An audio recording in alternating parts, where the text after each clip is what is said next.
कोणीतरी इमोशनल झालं होतं खूप. संस्कृती कशावरून? एक असं मोमेंट होतं ज्याच्यामध्ये मी माझ्या काकी ज्यांच्याकडे मी राहते, मी त्यांच्याशी बोलत होती. ते मला सांगत होते की कष्टाचं काय महत्त्व आहे. कष्ट करण्यामध्ये माणूस एवढा गुम होतो की काळजी करण्याची त्याच्याकडे वेळ नसते. आणि ते मी ऐकून मला फायनली रिअलाइज झालं की जिकडनं आम्ही आलोय ना तिकडे जे काळजी करणं आणि विश्राम करणं हे एक लक्झरी आहे जी इकडे सगळ्यांकडे नाहीये. तेव्हा मला रिअली कळलं की जे ते म्हणतायत की कष्ट करायला पाहिजे अंग तुटीपर्यंत, मला तेव्हा कळलं की ते आमच्यासमोर एवढे हसतात, एवढे हे करतात.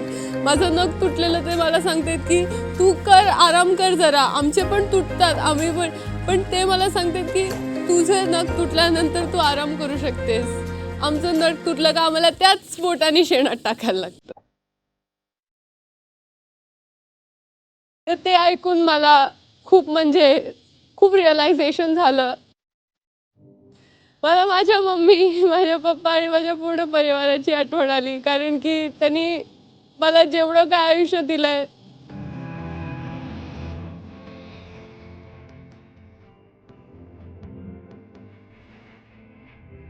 हीच तर ताकद आहे गावची.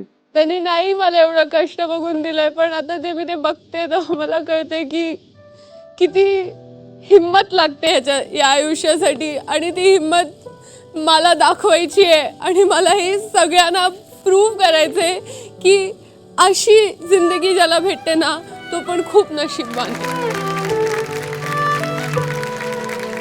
संस्कृती खरंच तुझं खूप कौतुक आहे. त्या घरातल्यांनी जेव्हा सांगितलं की लाईटचं बिल भरायला त्यांच्याकडे पैसे नाहीये, तेव्हा तू त्यांना म्हणालीस की तुमचं जे काही 3-4 महिन्याचं बिल असेल ते मी भरीन म्हणून. आम्ही सकाळी जेवण करत होतो आणि तेवढ्यात एक ऑफिसर आले वर्दीमध्ये आणि ते तिथे सांगत होते की आमचं फक्त 1 महिन्याचं राहिलंय, तुम्ही प्लीज आम्हाला अजून हे द्या. आणि मी रक्कम ऐकली ते होती 800 रुपये. आणि 800 रुपये आम्ही कॉफीवरती असेच एक दिवसात उडवतो. असं झालं मला की हे काय आहे, म्हणजे असं का? मी जी गोष्ट रोज विचार पण नाही करत ते त्यांना 1 महिने विचार करायला लागते. जेवढं मला करायचं आहे त्याचं काहीच नाहीये, तर कुठनं तरी सुरुवात व्हायला पाहिजे. माझं फक्त एवढंच मानणं.